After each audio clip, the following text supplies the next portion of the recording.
प्रसंग चल रहा है।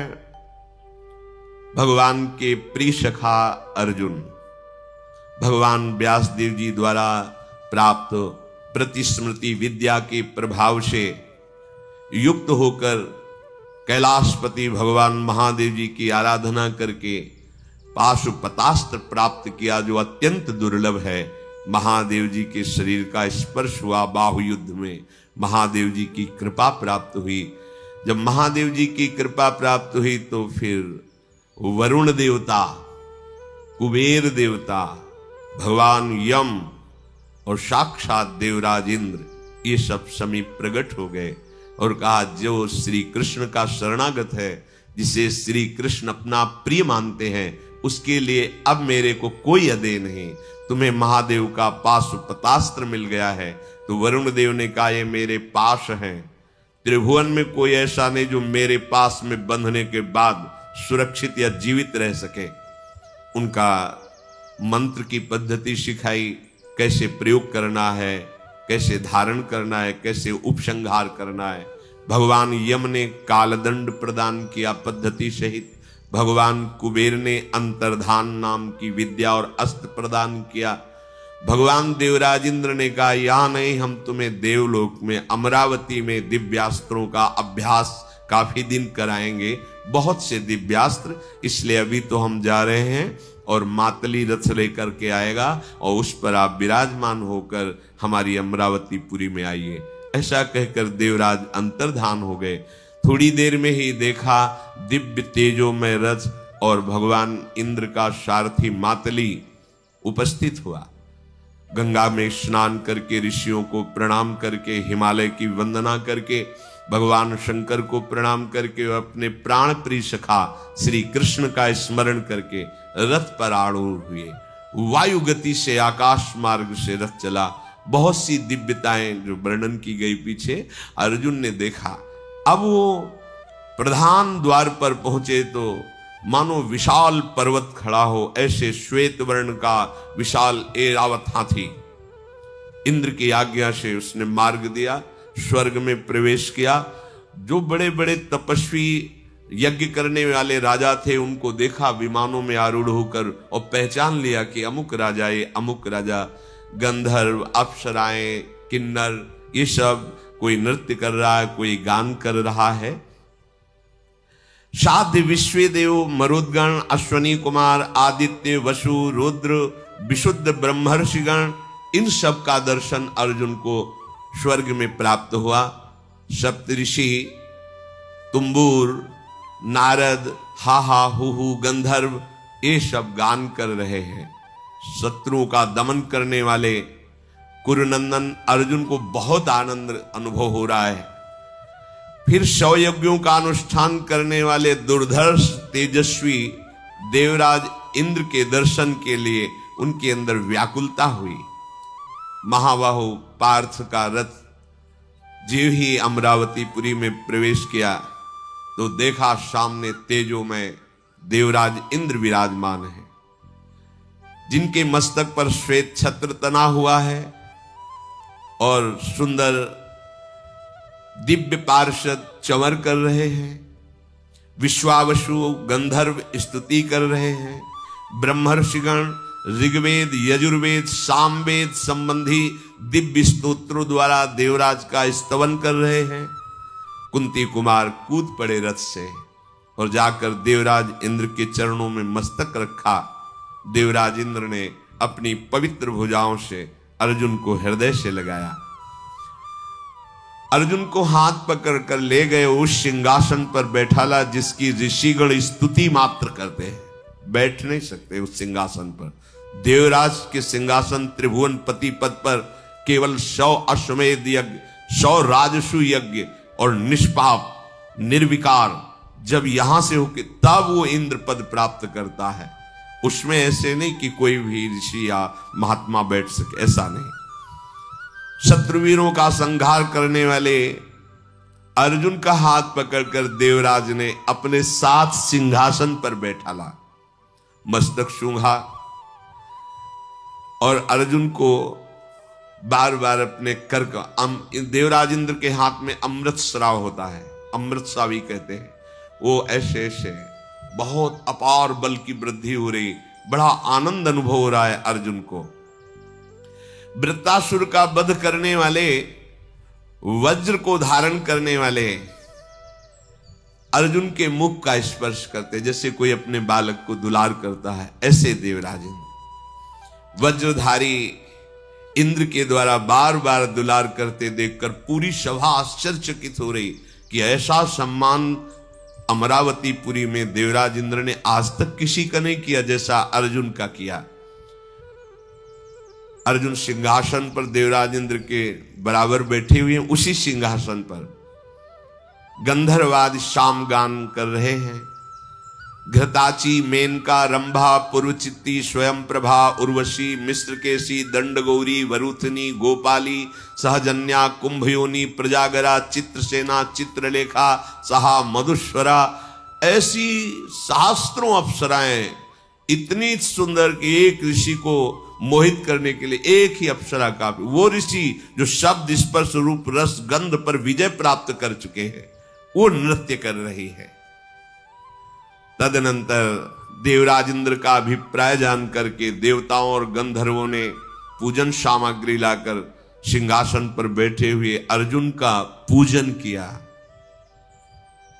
अर्घपाद्य देवताओं से प्राप्त कर रहे हैं अर्जुन। इंद्र भवन में पूजा करके फिर उनको पधराया गया। देव समुदाय पूजन कर रहा है अर्जुन का, ये बड़े बड़े ऋषि जन देख रहे हैं।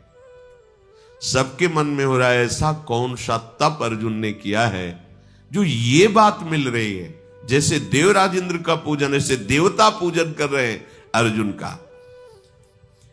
महाराज देवराज इंद्र हाथ पकड़ करके अपने भवन में ले गए। रात विश्राम हुई।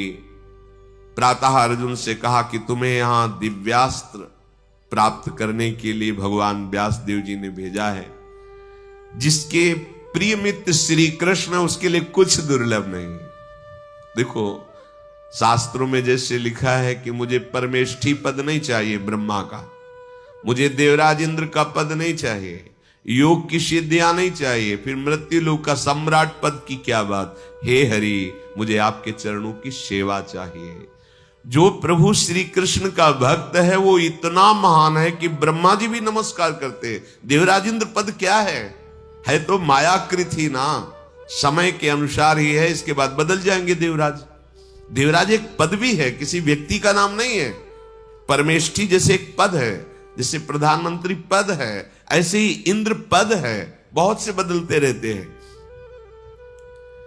पुरंदर इंद्रदेव के यहां 5 वर्ष तक अर्जुन ने निवास किया।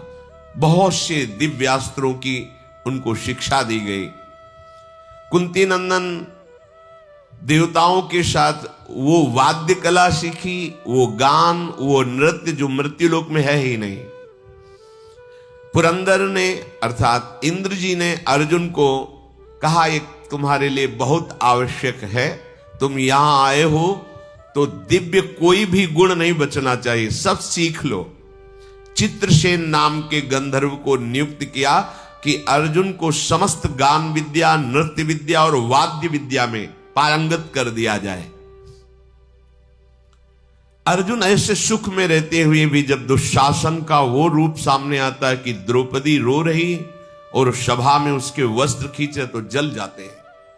जब कर्ण के वो वचन याद आते हैं कि बैठा लो इसको निर्वस्त्र करके दुर्योधन की जंघा पे, तो स्वर्ग में भी उनको अशांति प्रकट हो जाती है कि कितनी जल्दी जाऊं और इन दुष्टों का विनाश करो। नित्य शिक्षा ग्रहण करके फिर संध्या काल में सिंहासन पर बैठ करके नृत्य गान वाद्य आदि जो गंधर्व गण करते हैं वो देखते थे अर्जुन।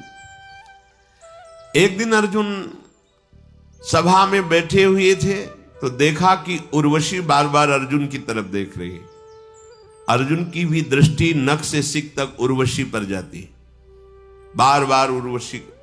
देवराज इंद्र पार्श्व में ही बैठे थे, देखा अर्जुन की दृष्टि और उर्वशी की दृष्टि, बड़े प्रसन्न हुए।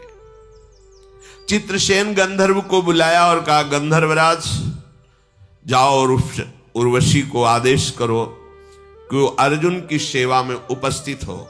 मैंने देखा कि अर्जुन का चित्त भी लुभायमान हो रहा है और उर्वशी की भी दृष्टि अर्जुन पर है, इसलिए जाओ, उसको मेरा आदेश है वो अर्जुन की सेवा में उपस्थित हो। तथास्तु, ऐसा कहकर चित्रसेन उर्वशी के पास गए। उर्वशी ने प्रणाम किया चित्रसेन को। कैसे आगमन हुआ? तो उन्होंने कहा कि पाक शासन भगवान देवराज इंद्र का आदेश है, आप अर्जुन की सेवा में उपस्थित हो। उर्वशी बहुत आनंदित हुई क्योंकि वो अर्जुन के दर्शन से ही लुभायमान हो गई थी। कैसे हैं अर्जुन? जिस उर्वशी को देखकर बड़े बड़े महात्मा भी लुभायमान हो जाते हैं, वो उर्वशी अर्जुन को देखकर लुभायमान हो रही। ये भगवान नारायण से प्रकट की गई है। भगवान नारायण ने अपनी जंघा में से चित्र बनाया तो उससे उर्वशी प्रकट हो गई जब कामदेव विजय के लिए गए थे। स्वर्ग के एकमात्र सम्राट का कृपा प्रसाद मैं अभिनंदन करती हूं। मैं तो चाहती ही थी कि अर्जुन के समीप मुझे जाने का आदेश मिले, बिना आदेश के नहीं।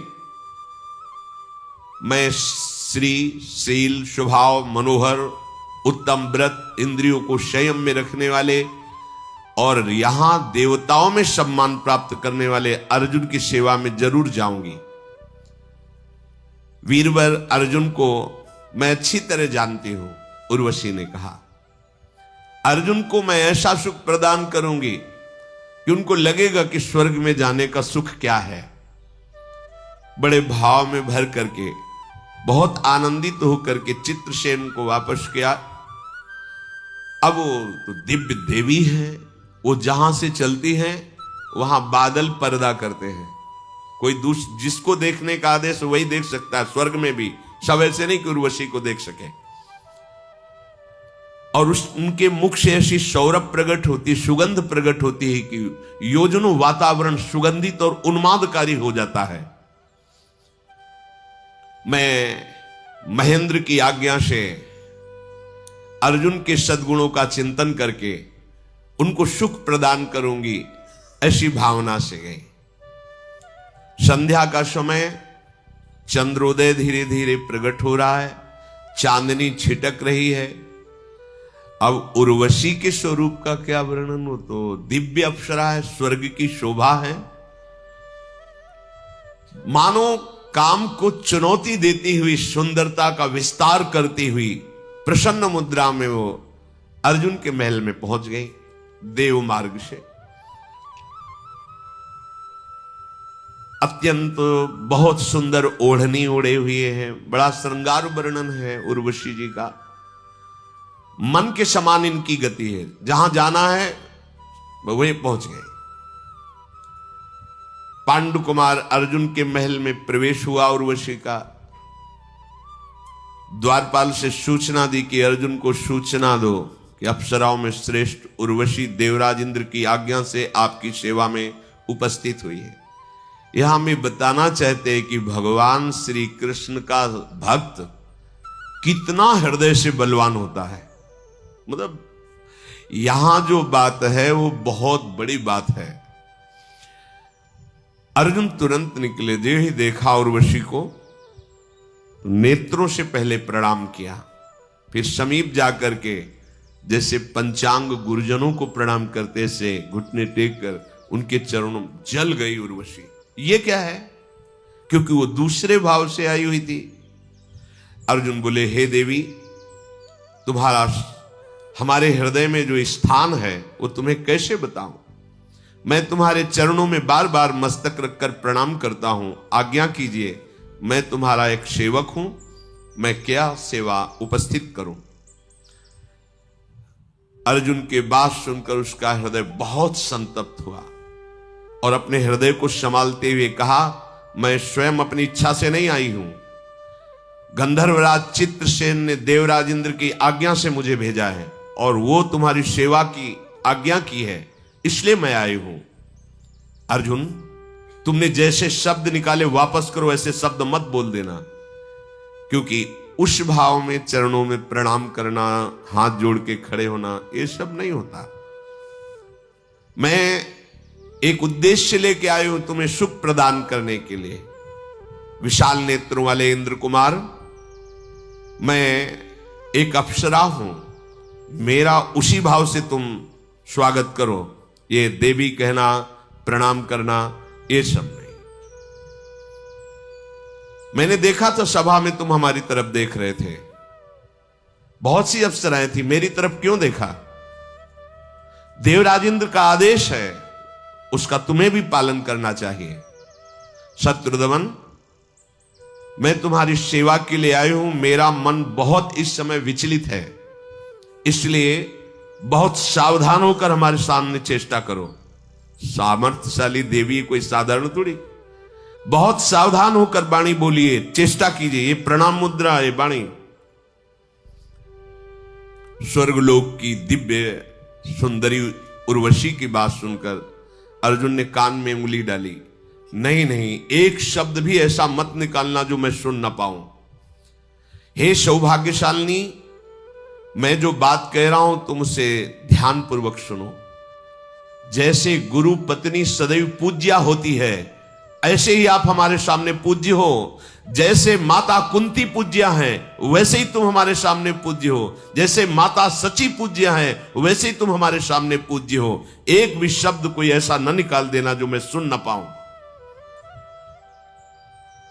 उर्वशी ने कहा, तो आप बताओ फिर मेरी तरफ क्यों देख रहे थे, सभा में क्यों देख रहे थे? हां, मैं तुम्हें सत्य कहता हूं, तुम महाराज पुरुरवा की सेवा में थी और पुरुरवा हमारे पूर्वज हैं। तो मैं यही देख रहा था कि यही देवी हमारी पूर्वज है, जिससे हमारे वंश का प्रादुर्भाव हुआ। ये मैं बार बार देखकर तुम्हें मानसिक प्रणाम कर रहा था। हे आनंदमयी देवी, तुम पूर्ववर्ष की जननी हो, इसलिए कुंती माता से बिल्कुल हल्का भाव हमारे हृदय में नहीं आ सकता। कुंती माता से बढ़कर मैं तुम्हें पूज्य भाव से देखता हूं, अन्यथा कोई शब्द नहीं, अन्यथा कोई चेष्टा नहीं। मैं तुम्हें गुरु भाव से देख रहा हूं, आप हमारे वंश को उत्पन्न करने वाली है। उर्वशी ने कहा, तुमने हमारे हृदय को जलाया। देवराज की इंद्र की आज्ञा से मैं आई हूं, अब भी तुम्हें अवसर देती हूं। ये बात दोबारा मत निकालना। तुम नहीं जानते हो, मैं देवी हूं, मैं अप्सरा हूं।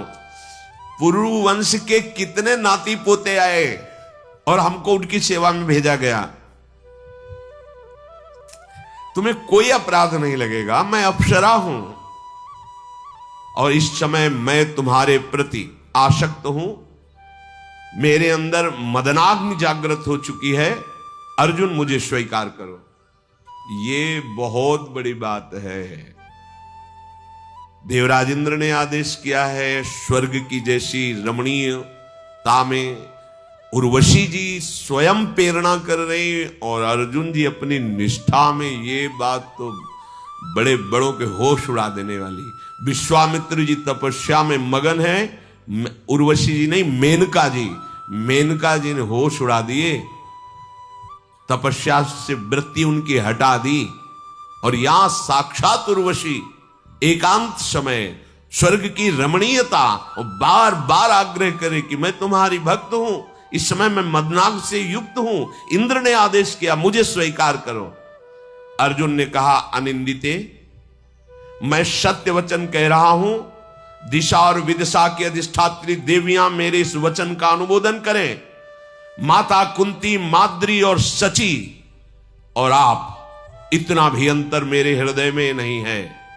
तुम पुरवंश की जननी हो, परम गुरु स्वरूपा हो। इसके अलावा मैं एक भी शब्द नहीं बोलूंगा और कोई शब्द सुनना नहीं चाहूंगा। आप कृपा करके जैसे आई हूं वैसे ही वापस हो जाइए।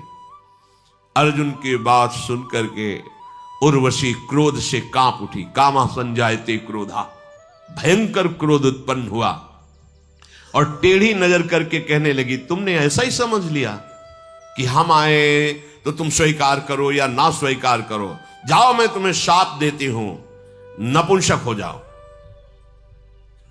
बहुत बड़ी ये बात है। जाओ, मैं तुम्हें शाप देती हूं, नपुंसक हो जाओ, पुरुषत्वहीन हो जाओ, तुम्हारे अंदर पुरुषत्व ही ना रहे। अर्जुन वैसे ही प्रणाम की मुद्रा में खड़े हैं और अंतर्धान होकर चली गई। चित्रसेन के समीप गई और जाकर पूरी बात बता दी। अब तो अर्जुन बहुत उदास हो गए। पुरुषत्वहीन भला महाभारत कैसे कर सकता है, महान युद्ध कैसे कर सकता है, इतने दिव्यास्त्र प्राप्त किए और उसने शाप दे दिया पुरुषत्वहीन हो जाओ, मेरा सारा का सारा प्रयत्न व्यर्थ हो गया। अर्जुन मन में बहुत उदास है कि अब क्या हो सकता है, जब पुरुषत्व ही नहीं तो कैसे हो सकता है। चित्रसेन जाकर के सारी घटना देवराज इंद्र को बताई। इंद्र ने तत्काल अर्जुन को बुलाया और कहा बहुत अच्छा हुआ, पहले तो हम तुम्हें धन्यवाद देते हैं कि कोई उर्वशी के आकर्षण से बच जाए, आश्चर्य है, यही श्री कृष्ण प्रताप है। जैसे श्रीपाद प्रबोधानंद जी ने कहा कि हमारी श्री लाडली जो वृंदावनेश्वरी के गोरे चरणारविंद की ठसक जिसके हृदय में आ गई है, उस हृदय को भगवान का मोहिनी अवतार भी नहीं मोहित कर सकता।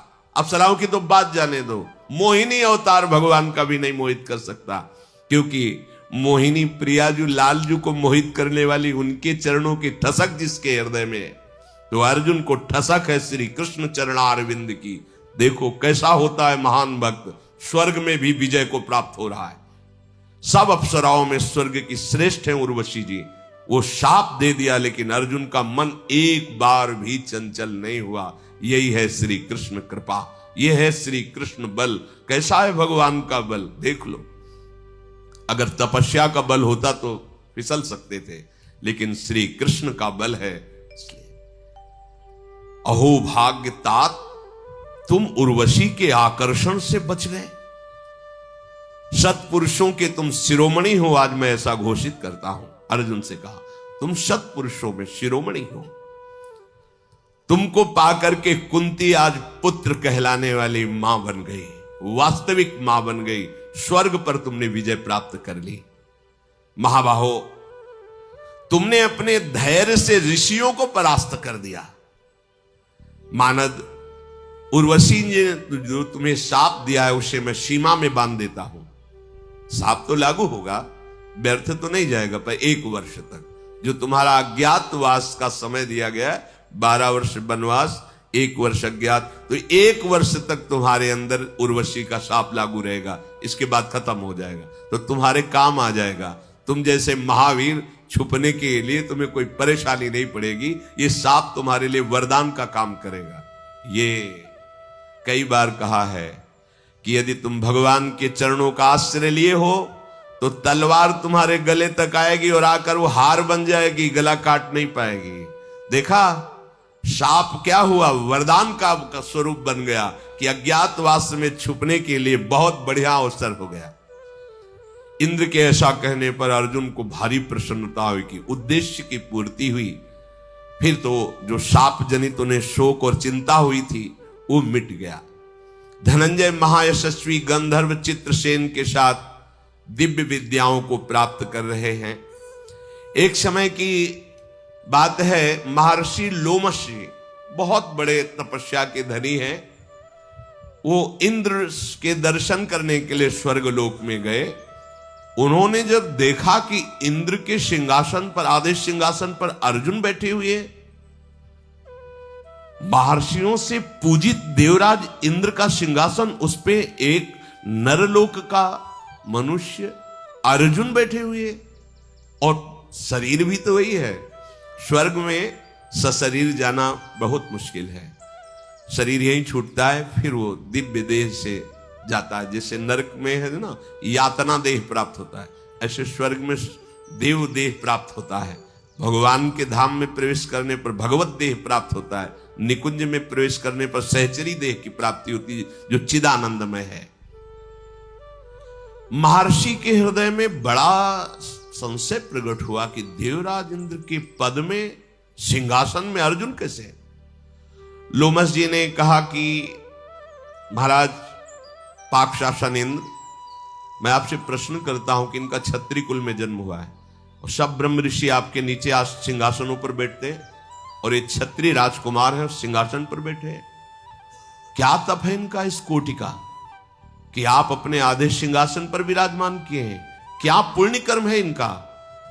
इन्होंने कौन सा ऐसा तप किया है कि सब ब्रह्म ऋषियों के पूज्य सिंहासन पर बैठे हुए हैं?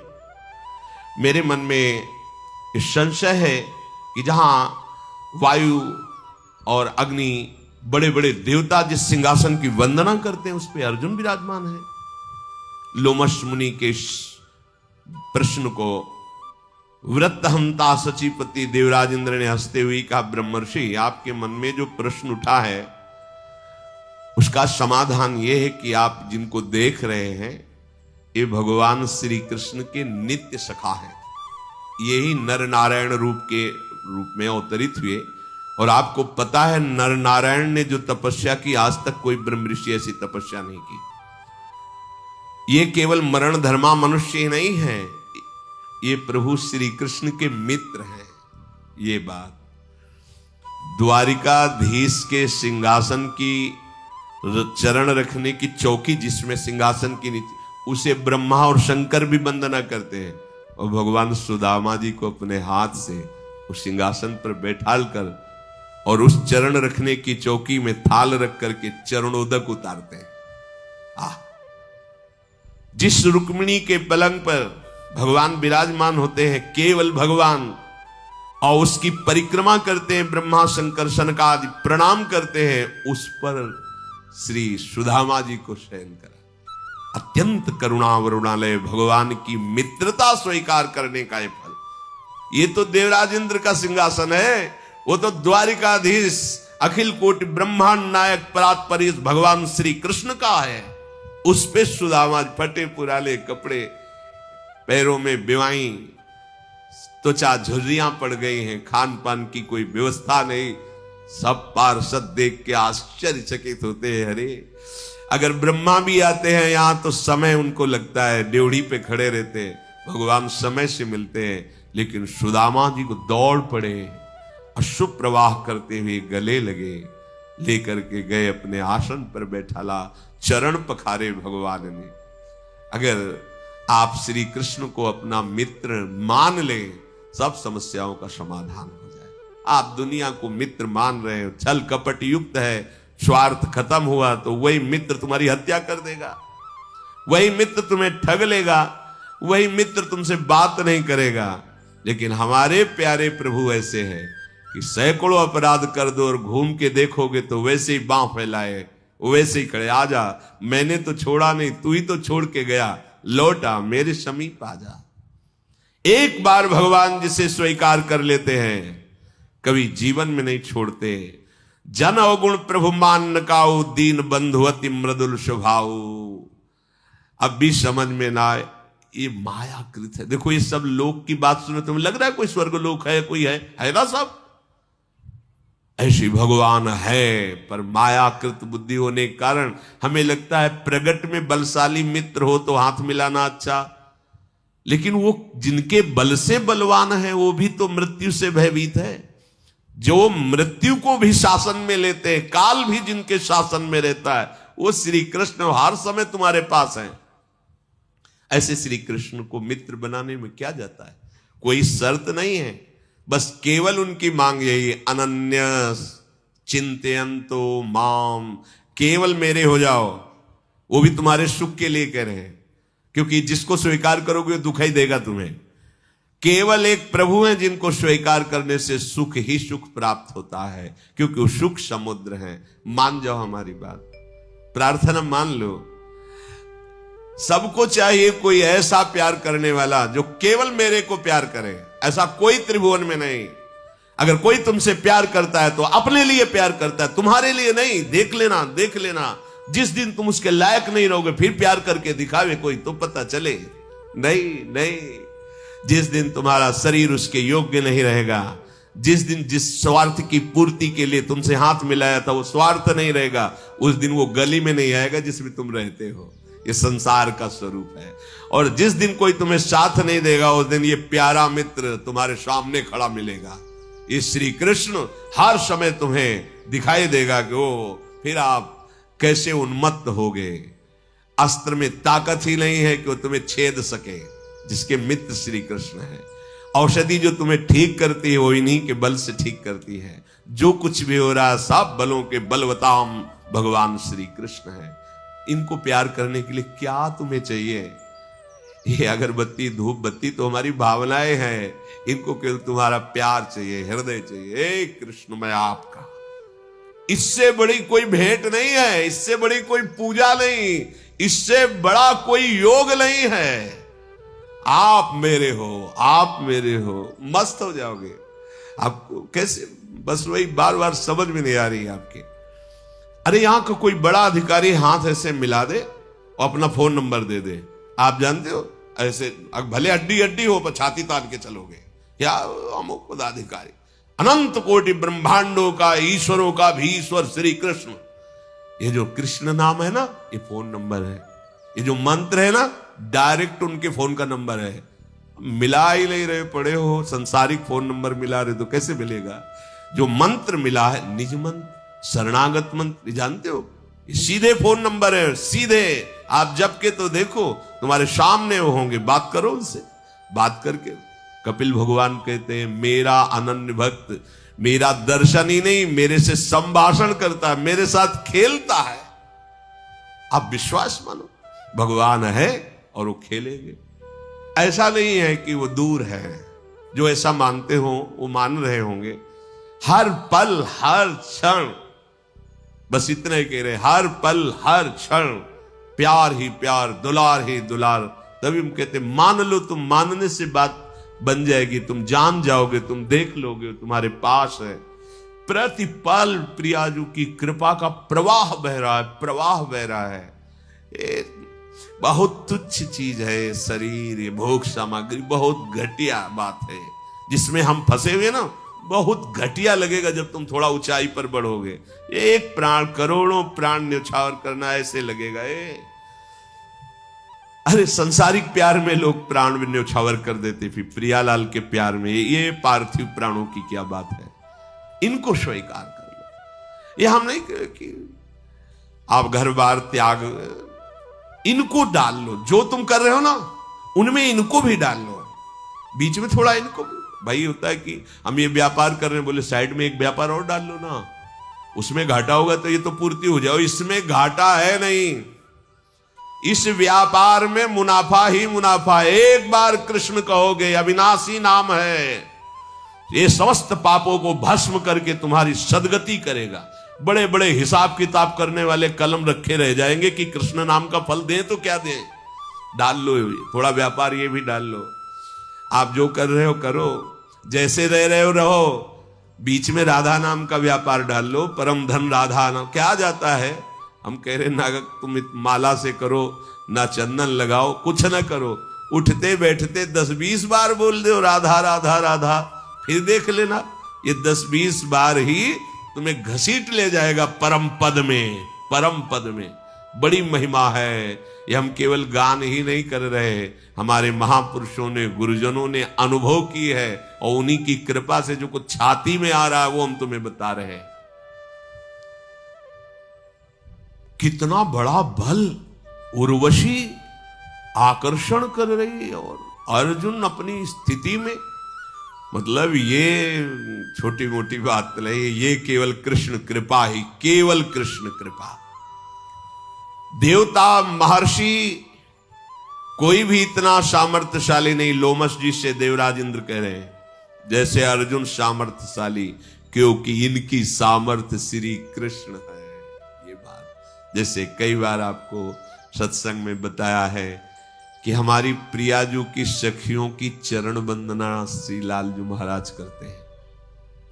सखियों अनंत ब्रह्मांडों के स्वामी, अनंत जीवों के अंशी भगवान किसी को, तो आप कह लोगे कि बहुत अत्युक्त है। नहीं, ये अलंकार पूर्ण वचन नहीं है। जैसे देवराज इंद्र कह रहे हैं कि कोई भी ऋषि महात्मा इनके समान बलवान नहीं, क्योंकि श्री कृष्ण इनके बल हैं। तो सखियों के बल कौन है? हाँ, मेरे बल सी वृंदावन रानी, जाहि निरंतर सेवत मोहन, बन विनोद सुखदानी, मेरे बल। तो श्री जी की सखियों की प्रणति लालजू किसके कारण होते हैं? उनका बल है श्री लाडली जू महाराज। अंदर से ये हृदय की बात है। स्वामी जी के चरणों का आश्रय, ये हर चरित्र से आपको बल मिलेगा, शिक्षा मिलेगी।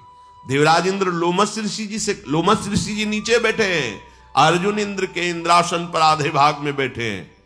तब जानते हो इनका बल क्या है? श्री कृष्ण।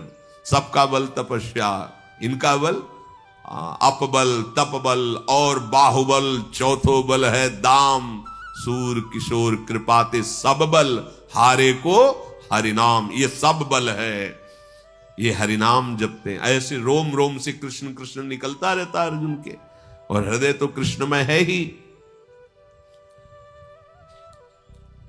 इन दिनों निवात कवच नाम से प्रसिद्ध बहुत उद्दंड असुरगण बढ़ रहे हैं। हम अर्जुन के द्वारा उनका नाश करवाएंगे, लोमस ऋषि से देवराज इंद्र कह रहे हैं। ये महाबली भयंकर स्वरूप धारण करके अर्जुन जब गांडीव पर प्रत्यंचा चढ़ा लेंगे तो कोई इनके सामने टिकेगा नहीं, क्योंकि सब दिव्यास्त्रों से युक्त हो गए हैं। भगवान श्री कृष्ण से अगर प्रार्थना करूं तो केवल दृष्टि डाल दे तो निवात कवच नाम के राक्षस नष्ट हो जाएंगे। पर जब उनके मित्र अर्जुन मिल गए हैं तो उनसे प्रार्थना करने की आवश्यकता नहीं है। इतने छोटे कार्य के लिए मधुसूदन भगवान को सूचना देने की जरूरत नहीं। ये शूरवीर अर्जुन अकेले ही निवात कवचों का संहार करेंगे। मैं आपसे एक प्रार्थना करता हूं, लोमस जी से देवराज इंद्र ने कहा। आप प्राय भ्रमण करते रहते, तो भ्रमण करते हुए एक काम्यक वन में इस समय युधिष्ठिर विराजमान है। आप वहां चले जाइए और वो अर्जुन की बात सुनना चाहते। कैसे? 5 वर्ष हो गए हैं, तो उनको जाके बता दीजिए कि अर्जुन ने देवताओं के समस्त दिव्यास्त्रों को प्राप्त कर लिया है, और नृत्य वाद्य गीत जो पृथ्वी लोक में नहीं है वो सब पारंगत चित्रसेन गंधर्व के द्वारा इनको कर दिया गया है। शत्रुदमन, आप अभी जो समय वनवास का बकाया है तीर्थयाटन करो, समय आने पर अर्जुन तुम्हारे पास पहुंच जाएंगे, वो बहुत सुखपूर्वक हैं।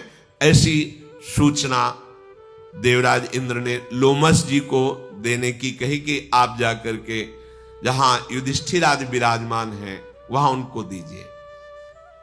महामुने, और मैं ये चाहूंगा कि आप मंत्र बल से पांडवों को सुरक्षित रखें। वहां जहां तीर्थ यात्रा करें आप उनके साथ रहें, तीर्थों में तीर्थों का परिचय दें कि अमुक अमुक तीर्थ, और उनकी सुरक्षा करें।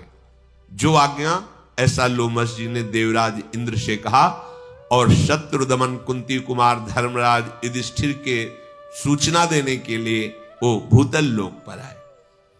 इधर धृतराष्ट्र जी ने जब ये सुना कि स्वर्ग में विराजमान है अर्जुन भगवान व्यास देव जी से, तो धृतराष्ट्र जी ने संजय को बुलाया। बहुत प्रिय है संजय, बहुत हृदयस्थ है संजय, ये सारथी है धृतराष्ट्र के। अर्जुन की सूचना मुझे मिली है, क्या ये बातें सब सत्य हैं? और देखो तो संजय, मेरा ये मूल बुद्धि पुत्र दुर्योधन विषय भोग में है और पांडव संचय कर रहे हैं बल, ये पाप पूर्ण लगता है, मेरे वंश का विनाश ही कर देगा। ये दुर्बुद्धि दुर्योधन एक दिन सारे भूमंडल का सर्वनाश करा देगा। मैंने सुना है कि महात्मा पांडव कभी हंसी में भी झूठ नहीं बोलते। अरे जिनकी ओर से अर्जुन जैसा योद्धा, उन महाराज युधिष्ठिर को सम्राट पद प्राप्त होना क्या देवराज इंद्र पद प्राप्त हो जाएगा। मेरा दुर्भाग्य बढ़ रहा है संजय, ये दुरात्मा मेरा पुत्र मृत्यु के वशीभूत हो गया है। मैं दिन रात जलता रहता हूं, गांडीव धनवा अर्जुन का सामना कौन कर सकता है इस भूमंडल पर। ये कर्ण तो बहुत बोलता है, ये अर्जुन के सामने टिक नहीं सकता, क्योंकि अर्जुन जी दिव्यास्त्र प्राप्त किए और भीष्म जी उनसे लोहा ले सकते हैं, क्योंकि भीष्म को भी गंगा जी ने वही सब प्रदान करवाया जो अर्जुन को प्राप्त है। पर अंदर से भीष्म जी बहुत पांडवों को प्यार करते हैं, इसलिए रहेंगे मेरे पक्ष में, आशीष देंगे पांडवों को। भीष्म जी विजय प्राप्त कर सकते हैं पर असंभव, क्योंकि उनका हृदय पांडवों के प्रति प्यार भरा है। पर्वत शिखर पर गिरने वाला वज्र भले भी चूक कर दे, पर किरीटधारी अर्जुन के गांडीव से चलाए हुए बाण से कोई बच नहीं सकता। मैं बहुत जल रहा हूं, मेरे हृदय में घबराहट हो रही है, मैं क्या करूं संजय, मुझे कोई उपाय बताओ। राजेंद्र, मैंने सुना है कुंती कुमार अर्जुन ने देवाधिदेव महाशंकर को भी युद्ध में संतुष्ट कर दिया है। जटाजूटधारी सर्वदेवेश्वर गंगाधर भगवान शिव ने उनके बल की परीक्षा लेकर के उनको अपना दिव्यास्त्र पाशुपतास्त्र दे दिया है। संसार में अर्जुन को छोड़कर ऐसा कोई नहीं कि लोकेश्वर महादेव का वो अस्त्र धारण कर सके। भरी सभा में द्रौपदी का वस्त्र खींचा गया, उनके हृदय में आज भी वो बात स्थित है। इसलिए मैं निश्चित करता हूं कि पांडवों के साथ तुम्हारा युद्ध निश्चित है महाराज। जिस समय दुर्योधन जांग ठोक कर और खोल करके दिखा रहा था द्रौपदी को, और भीमसेन ने फड़कते हुए प्रतिज्ञा की थी कि यहीं से जांग तोड़ूंगा, वो बात परम सत्य होगी, कोई नहीं बचा सकता। सभी पांडव भगवान श्री कृष्ण की कृपा से सुरक्षित हैं, अभी किसी को कुछ नहीं कष्ट हुआ। मेरा विश्वास है कि आप स्वयं जाइए और पांडवों को विनय पूर्वक अपने पक्ष में कर लीजिए, तो ही बच सकते हो, अन्यथा नहीं। धृतराष्ट्र ने कहा कि संजय, ये कर्ण बहुत कठोर बोलता है, इसने और आग लगा दी, द्रौपदी को गलत गलत बातें बोली। मेरी हिम्मत तो नहीं कि मैं पांडवों के सामने जाकर बात कर सकूं, जितना उनका अपमान हुआ है। मंत्रियों सहित मेरे पुत्र और इनका साथ देने वाले भूमंडल के सब राजा अब तो निश्चित मरेंगे, मुझे ऐसा लग रहा है। धृतराष्ट्र जी बड़ी चिंता में हैं। इधर देवराज इंद्र के आदेश से लोमश जी वहां पहुंचे जहां महाराज युधिष्ठिर विराजमान है, 10,000 ब्रह्म ऋषियों के बीच में। जो ही देखा कि महान तपस्वी लोमश जी आए हुए हैं, सब खड़े हो गए, उनका स्वागत किया। युधिष्ठिर जी ने पूजन करके उनको आसन पर बैठाया और फिर हाथ जोड़कर कहा, प्रभु, यद्यपि आप महापुरुषों का, संतों का आगमन परम कल्याण के लिए ही होता है, पर मैं जानना चाहता हूं क्या विशेष कोई कारण है आपके यहां पधारने का। लोमश जी ने कहा, मुझे देवराज इंद्र ने भेजा है, मैं स्वर्ग में गया हुआ था, क्योंकि मैं संपूर्ण लोकों में अपने तप के प्रभाव से विचर सकता हूं। मैंने जैसी प्रभुता इंद्र की देखी, वैसी ही अर्जुन की देखी। तुम्हारे वीर भ्राता सब्यसाची अर्जुन को देखा कि इंद्र के आधे सिंहासन पर बैठे हुए हैं। मुझे बड़ा आश्चर्य हुआ, मेरे मन में प्रश्न भी खड़ा हुआ, पर उस प्रश्न का समाधान मुझे देवराज इंद्र से मिल गया। उन्हीं की आज्ञा से मैं आया हूं और मैं तुम्हें बता रहा हूं कि तुम्हारे भाई ने वो वस्तुएं प्राप्त की है जो इस भूतल पर क्या किसी देवता के पास भी नहीं। क्योंकि किसी भी देवता के पास अपना अस्त्र है, लेकिन अर्जुन के पास पाशुपतास्त्र, कालदंड, अंतर्धान, वरुण पाश, अब देवराज इंद्र के द्वारा सब दिव्यास्त्र। इंद्र के आदेश से वो बहुत जल्दी आपके दर्शन करने आएंगे, आपको बिल्कुल चिंता नहीं करनी। अर्जुन बहुत सुखपूर्वक हैं। भगवान शंकर का दर्शन, भगवान शंकर का आशीष, कुबेर का आशीष, वरुण देव का आशीष, यम का आशीष, देवराज इंद्र का आशीष और उनके दिव्यास्त्र, ये सब अर्जुन जी को प्राप्त हो गए हैं। और इतना ही नहीं, विश्वावसु के पुत्र चित्रसेन से नृत्य, गीत, सामगान, वाद्य कला में अर्जुन ऐसे प्रवीण हो गए कि भूमंडल पर उनके समान कोई न नाचने वाला, न गाने वाला, न बजाने वाला। उन्होंने मुझे कहा था कि जब आप मनुष्य लोक जाना तो ये सूचना दे देना कि अब आपको आगे तीर्थ यात्रा करनी चाहिए, और हमें आदेश किया कि मैं मंत्रों द्वारा आपकी सुरक्षा करूं और तीर्थों का परिचय प्रदान करूं। लोमश जी की आज्ञा से श्री युधिष्ठिर जी का मन बहुत प्रसन्न हुआ और कहा, अब आगे आप जिस तीर्थ की यात्रा कहें मैं कहूं। लोमस जी उनको विभिन्न तीर्थों में ले जाते हुए नैमिषारण्य तीर्थ में लाए। वहां गोमती के पुण्य तीर्थों में स्नान कराया और जो ब्राह्मण जन थे, बटलोई प्राप्त थी ही सूर्य के द्वारा, जो भोजन चाहो तत्काल तैयार हो जाए, जितने का चाहो उतने का, बस केवल द्रौपदी जी ना पावे। द्रौपदी जी ने जहां पाया फिर बटलोई से कुछ नहीं प्रकट होगा। पितरों को, ब्राह्मणों को, वहां के समस्त ऋषियों को खूब तृप्त किया उसी बटलोई से युधिष्ठिर जी ने। फिर कन्या तीर्थ, अश्व तीर्थ, गो तीर्थ, कालकोटि, वृषप्रस्थगिरी के निवास करने वाले बहुत से ऋषियों के दर्शन। फिर वहां से परम पावन भूमि प्रयागराज आए। प्रयागराज में गंगा यमुना के संगम में स्नान किया। बहुत दिन तक वहीं संगम में रह करके तपस्या, उपासना और ब्रह्म ऋषियों का सेवा, पाप रहित महात्माओं का त्रिवेणी तट पर खूब स्वागत किया महाराज युधिष्ठिर ने।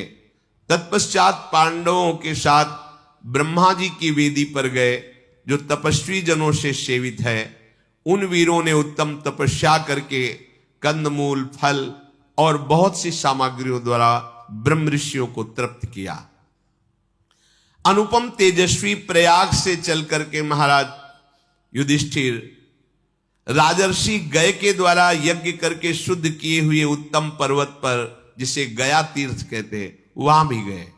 वहां गयसिर नामक पर्वत है और वेद की पंक्तियों से घिरी हुई रमणीय नदी है।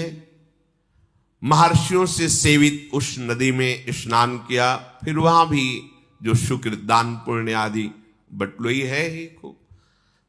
फिर ब्रह्म सरोवर पर गए, अगस्त मुनि के द्वारा सेवित ये ब्रह्म सरोवर। फिर वहां की महिमा बता करके लोमस जी ने उनको आगे के तीर्थों में पहुंचाया।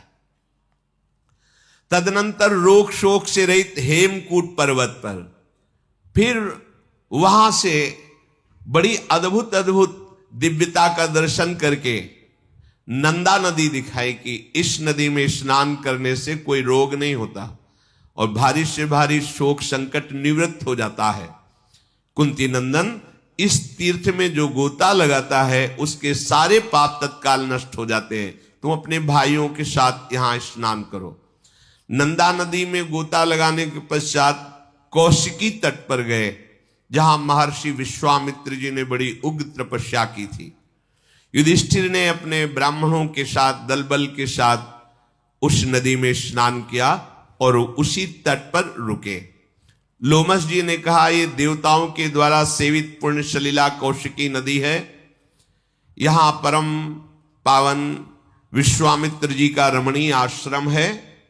यहां कश्यप गोत्री महात्मा विभांडक का पुण्य नामक आश्रम है और इन्हीं के तपस्वी एवं जितेंद्री पुत्र महात्मा ऋष्यशृंग यहां विराजमान रहते थे। उनका ये तपस्या का ऐसा प्रभाव था कि इंद्र नाराज हो गए थे तो वर्षा नहीं कर रहे थे, पर उनके तपस्या के प्रभाव से वर्षा हुई और सब देश सुखी हुए। महाराज युधिष्ठिर ने पूछा, कश्यप नंदन विभांडक ऋषि के पुत्र ऋष्यशृंग, हमने सुना है मृगी के पेट से प्रकट हुए थे, तो क्या विभांडक ऋषि ने धर्म विरुद्ध पशु का संयोग किया? तभी तो पुत्र होगा। पशु से संयोग करना तो शास्त्र निषिद्ध है और बहुत बड़ा अपराध है। पशु से समागम मनुष्य शरीर, ये तो बहुत बड़ा पाप है। ऐसा विरुद्ध योनि संसर्ग एक महान तपस्वी कैसे कर सकता है? और एक मृगी इतने बड़े ऋषि के गर्भ को कैसे धारण कर सकती है?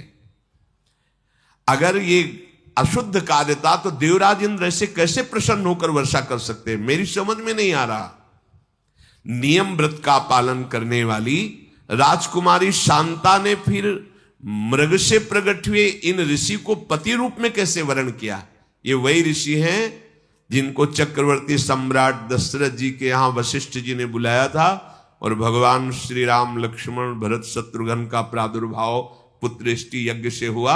इन्हीं को श्रृंगी ऋषि कहते हैं, पर यहां ऋष्य श्रृंग नाम से उनको संबोधन किया गया।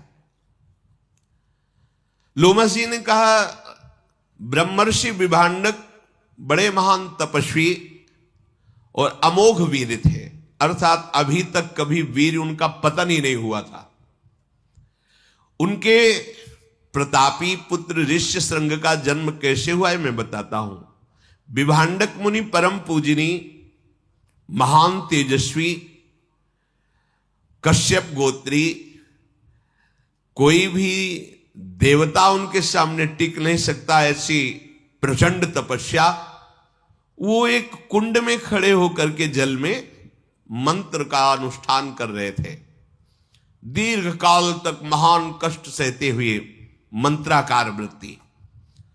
तस्य रेता प्रचस्कंद दृष्ट्वा अप्सर उर्वशीम। देखो अभी चरित्र सुना, एक तपस्या का और एक श्री कृष्ण मित्र का। श्री कृष्ण में अब तपस्या। तस्य रेता प्रचस्कंद दृष्ट्वा अप्सरस मुर्वशीम अपसूप स्पृशतो राजन मृगी तच्चा पिबत तदा। वो जहां जलकुंड में खड़े होकर के मंत्र जाप कर रहे थे, वहीं उर्वशी अप्सरा आ गई और स्नान कर रही थी। शास्त्र निषेध करता है, एक बार दृष्टि चली जाए, जैसे आप परिक्रमा लगा रहे हैं, यमुना में कोई माई बहन स्नान कर रही तो दृष्टि संभाली, अगर एक बार चली जाए तो दोबारा नहीं जानी चाहिए। अगर दोबारा उस रूप में देखते हैं तो फिर आपका अंतःकरण मलिन हो जाएगा। अब इतने बड़े महान तपस्वी विभांडक जी कितने एकांत में मंत्र के चिंतन में लगे हैं। अब स्नान से जल का शब्द होता है, तो अचानक दृष्टि गई तो उर्वशी जी स्नान कर रही थी। उर्वशी जी के रूप को देखकर जो अमोघ वीर थे आज संभल नहीं पाए। उर्वशी ने कुछ कहा नहीं, यहां तो अर्जुन के समीप गई थी। श्री कृष्ण बल और तपस्या बल में अंतर है। उनका वो अमोघ वीर इतना मन व्यथित हुआ, कुछ छुआ नहीं, कुछ नहीं कि उर्वशी को जाके स्पर्श, कुछ नहीं, केवल दृश्य देखा, मन विचलित हो गया। तो एक मनोवाह नाड़ी, अगर मन विचलित हो गया तो मनोवाह नाड़ी स्थित ब्रह्मचर्य को भी स्खलित कर देती है। वीर स्खलित हो गया और वीर उसी कुंड के जल में, और वो लहरों से किनारे आ गया। इतने में एक मृगी प्यास से व्याकुल थी तो जो जल पिया, तो एक देव कन्या थी। लोक सृष्टा भगवान ब्रह्मा जी ने उसको अपराध विमोचन के लिए कहा था। किसी अपराध से किसी मुनि का अपराध कर दिया था, तो ये मृगी का उन्होंने श्राप दे दिया था। तो उन्होंने कहा था, जब तुमसे एक ब्रह्म ऋषि का वीर है तुम्हारे उदर में जाएगा और एक ब्रह्म ऋषि ही प्रकट होगा, तो तुम मृग योनि से मुक्त हो जाओगी। तो वास्तविक ये देव कन्या थी। ब्रह्मा जी की वाणी अमोघ है, दैव का विधान अमोघ है। उसके उदर में वीर गया और ये श्रृंग, एक सींग, बालक प्रकट हुआ। अब वहीं आसपास रहते, तो जब बालक को देखा तो विभांडक ऋषि ने ध्यान के द्वारा देखा, ये तो मेरा ही बालक है, मेरे ही। तपस्या में संलग्न रहने वाले बनवासी श्री विभांडक ऋषि ने ऋष्य श्रृंग को अपने पास दुलार प्यार करके पालन पोषण करने लगे। एक सींग होने के कारण उन्हें श्रृंगी ऋषि ऋष्य श्रृंग कहा गया। उन्होंने जीवन में ना तो कभी किसी स्त्री को देखा था, ना कभी किसी पुरुष को, केवल अपने पिता को देखा था बस। और वो मृगी जन्म देकर ही पधार गई थी, इसलिए उनका स्वाभाविक ब्रह्मचर्य था, कोई चिंतन ही नहीं था। चक्रवर्ती सम्राट महाराजा दशरथ जी के मित्र थे लोमपाद अंग देश के राजा। इन दोनों में यह हुआ था, जिसके पहले संतान होगी वो एक दूसरे को देगा। तो महाराज दशरथ के शांता नाम की कन्या हुई थी, जो इन लोमपाद अंग देश के राजा को उन्होंने दी थी। इनके स्वभाव में थोड़ा सा रुद्र भाव आ गया था, तो ब्रह्म ऋषियों से उन्होंने कटु व्यवहार कर दिया। वो नाराज होकर इनके यहां से चले गए। ये अपराध के कारण पूरे देश में वर्षा होनी बंद हो गई। देखो, जब धर्म का और भजन करने वालों का, सतशास्त्रों का अपमान होता है तो किसी और को दंड देने की जरूरत नहीं, प्रकृति दंड देने लगती है। फसल पक्की खड़ी है, ओले और पानी गिर गए, नष्ट हो गया। जब पानी की जरूरत है तो सूखा है, और जब पानी की जरूरत नहीं तो पानी, उल्टा प्रकृति दंड देने लगती है। अब इनके यहां वर्षा ही नहीं हुई, अब तो घबरा गए, बहुत भयभीत हुए और ब्राह्मणों को एकत्रित किया और पूछा कि मेरे से क्या अपराध बन गया। तो उनमें से एक श्रेष्ठ महर्षि खड़े हुए, उनका, राजेंद्र, ये जो वर्षा नहीं हो रही, तुमने ब्राह्मणों का अपमान ब्रह्म ऋषियों का किया, जब तक तुम प्रायश्चित नहीं करोगे तुम्हारे यहां वर्षा नहीं होगी। हाथ जोड़कर कहा कि महाराज, अनजाने में या राज भाव के अभिमान में कोई गलती हो गई तो आप ऋषियों को क्षमा करना चाहिए।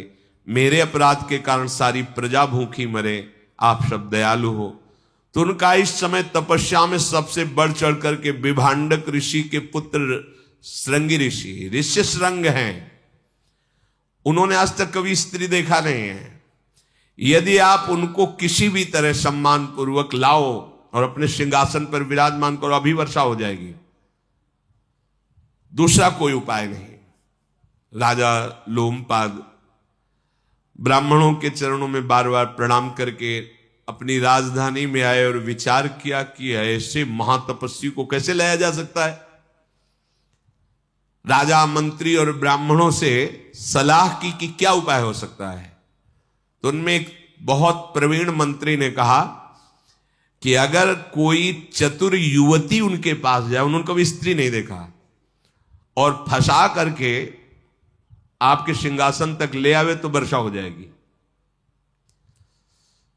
राजा ने अपने दरबार की प्रधान वैश्या को बुलाया। वो बहुत वयोवृद्ध थी और उसके शासन में शास्त्रों 9 युवतियां राज सेवा में नृत्य, वाद्य, गान, कला आदि की। उनको बुलाकर कहा कि देखो, तुम प्रवीण हो और सबके सुख के लिए तुम्हें जाना होगा और इस संग को लुभायमान करके हमारे राज्य शासन में प्रवेश कराओ और सिंहासन में बैठा लो। वैश्याओं का रंग फीका पड़ गया, मूर्छित सी होने लगी। उनका, महाराज तुम्हें पता है, अगर थोड़ी भी त्रुटि हो गई तो भस्म कर देंगे। तपस्या के धनी उनके पिता विभांडक और स्वयं वो, और अगर मैं ना करती हूं तो आप मुझे मृत्यु दंड देंगे। इसलिए मैं, कार्य तो असंभव है पर आपके लिए प्राणों की बाजी लगाकर प्रयास करूंगी। मैं जो भी आदेश करूं उसका तत्काल पालन किया जाए। राजा ने कहा ऐसा ही होगा। मुनि कुमार को लुभायमान करने के लिए तुरंत एक आश्रम की रचना की जाए नाव पे, 4 योजन, 1 योजन का मतलब 4 कोस, मतलब 16 कोस की नाव, और उसमें कृत्रिम आश्रम, कृत्रिम वृक्ष, कृत्रिम फल, लताएं, देखने में ऐसा नहीं लगना चाहिए कि कृत्रिम है, उसकी रचना करवाए। वो तो राजा है, आदेश हुआ। 16 कोस की नाव, ऋषियों के आश्रम, और ऋषि कौन, सब नवयुवती वैश्याएं, वही सब अपने श्रृंगार में। व्यवस्था करने की आज्ञा हो गई। प्रचुर धन लगा करके सुंदर श्रृंगार युक्त आश्रम नाव में, ऐसा ना पता चले कि नाव है। अब उस बूढ़ी वैश्या के द्वारा शिक्षित जो उसकी पुत्री थी, बहुत ही चतुर, बहुत ही सुंदर थी, उस नाव को कई कोस दूर लगाया गया। राज कर्मचारी गुप्त रूप से पता लगाए कि विभांडक ऋषि आश्रम से कब बाहर जाते हैं। तो बोले हफ्ते में एक बार निकलते हैं, पिपली, बरगदी ऐसे फल लाते हैं, कंदमूल फल, और उसी का 1 हफ्ते पाकर भजन करते हैं, फिर 1 हफ्ते जाते हैं। बड़ा ही सुंदर दिव्य तपस्या से उस आश्रम का प्रभाव था, बड़ा रमणीय था। विभांडक ऋषि फल लेने के लिए गए हैं, ऐसा जे ही गुप्तचरों से मिला, उसने अपनी पुत्री को, वो कांप गई कि मैं ऋषि के पास जा रही हूं, पुनः वापस आ पाऊं कि ना पाऊं, क्योंकि रुद्र दृष्टि हो जाएगी तो भस्म हो जाएंगे। जाओ तुम राजा के लिए प्राण देना, ये हम प्रजा हैं, हमारा धर्म है, इसलिए तुम जाओ, बहुत सावधान रहना। ऋषि कुमार बिल्कुल भोले भाले हैं, आज तक किसी मनुष्य को नहीं देखा, स्त्री की बात क्या है। डरते हुए वो आश्रम में पहुंची और देखा कि ऊर्ध्व नेत्र किए हुए वो बैठे हुए, दिव्य तेजो में, कांप गई। पर अपने राजा के कार्य को संपादन करने के लिए समीप गई। खड़े हो गए ऋष्यशृंग, कोई ऋषि पधारो, देखा ही नहीं था स्त्री। खड़े होकर के नमन किया, अर्घ्य दिया, आसन दिया, बहुत पीछे हट गई और उनका हमारा नियम है, कुछ हम ऐसा अनुष्ठान कर रहे हैं, तुम्हारा अर्घ, तुम्हारा कोई भी पूजन हम स्वीकार नहीं करेंगे, केवल आप आलिंगन कर सकते हो। हाँ ठीक है।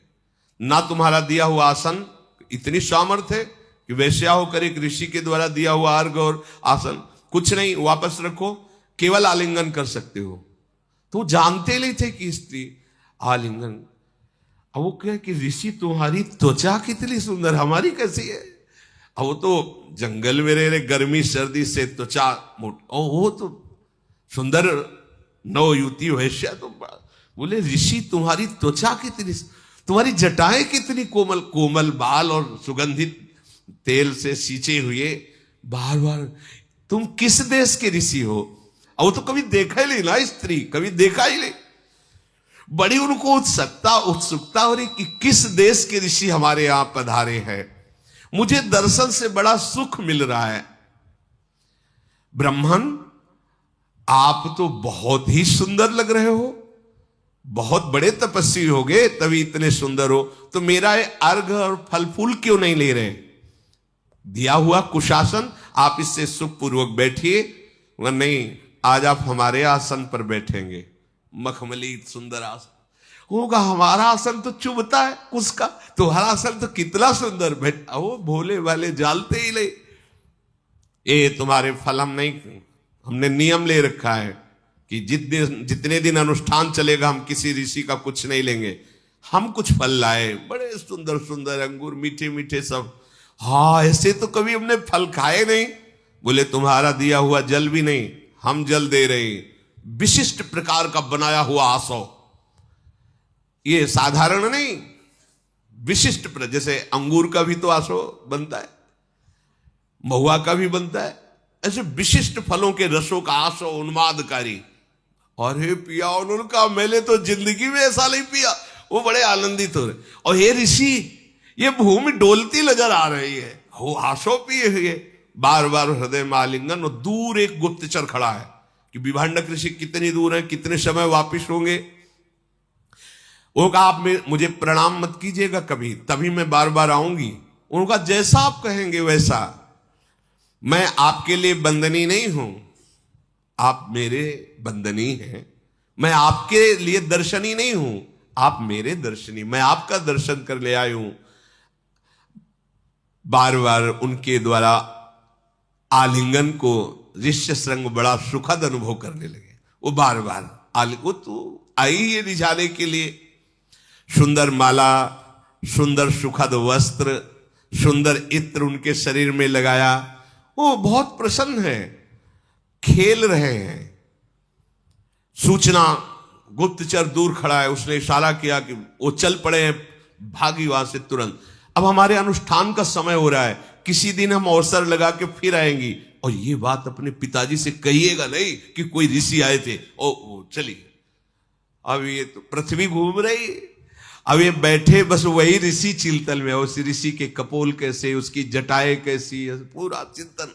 चलो आगे फिर चल जाइए। तो अखंड हरि अनंत हरि कथा। श्री राधा वल्लभ लाल की।